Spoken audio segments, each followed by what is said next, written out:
Também Cília Renato, toda a galera, o show de Henrique Diego, um abraço São Antônio do Paraíso, transmito meu abraço ao prefeito Devanir Martinelli, grande companheiro, grande irmão, a festa da sequência. Eu também quero mandar um abraço ao Fernando Roncada lá de Tarumã, obrigado Fernando por estar aí presente, ao Belinha. Rodeio acontece semana que vem, rodeio de Sapopema foi adiado para outubro, depois de 22 a 26, vamos estar em Uraí, na festa do peão de Uraí, tem Edson Hudson, lá também em Uraí esse ano.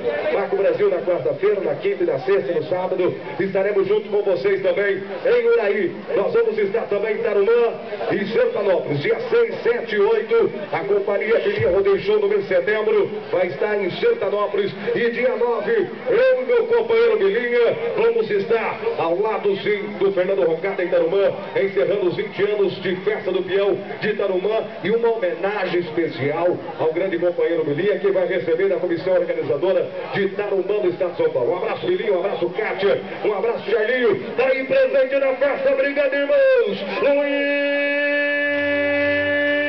André Souza, ele é de Bandeirantes, o boiadeiro. Ele vem cá como retorno na boiada, já foi ele no Juninho Molina. Se prepara por ali, Luiz André Souza, sua mão.